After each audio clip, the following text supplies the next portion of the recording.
মহান আল্লাহ বলেন, ওমা আতাকুমুর রাসূলু ফাখুযুহু ওমা নাহাকুম আনহু ফান্তাহু ওয়াত্তাকুল্লাহা ইন্নাল্লাহা শাদীদুল ইকাব।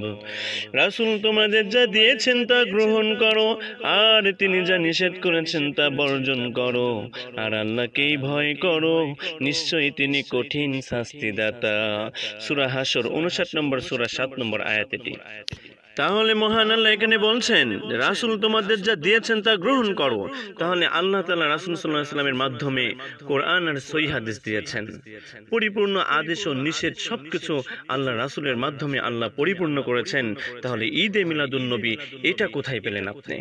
এটি তো কোরআন হাদিস সহিহ হাদিস কোনো জায়গাতেই ঈদে মিলাদুন নবী পাওয়া যায় না।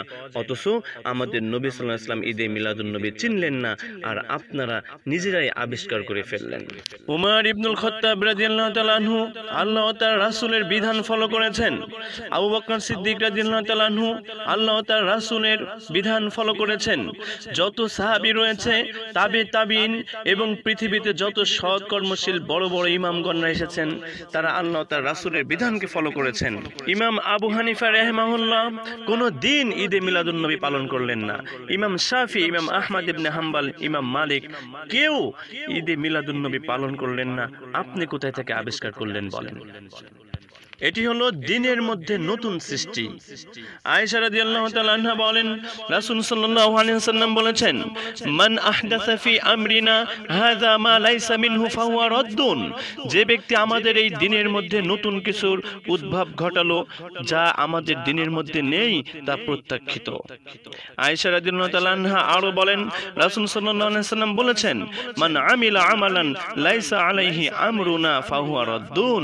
যে ব্যক্তি এমন আমল করলো যাতে আমার কোনো নির্দেশনা নেই, তা হলো পরিত্যাজ্য, তা হলো পরিত্যাজ্য।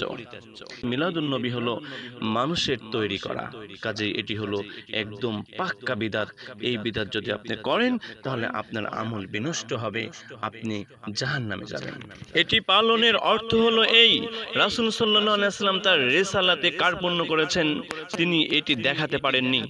এটি পালনের অর্থ হলো এই, মহান আল্লাহ তার দ্বীন পরিপূর্ণভাবে তার নবীর কাছে পৌঁছে দিতে পারেনি। সময়ত উপস্থিতি, তাহলে এমন ধরনের আমল যদি আপনি করেন তাহলে নবীকে অপমান করা হবে, আল্লাহকে অপমান করা হবে।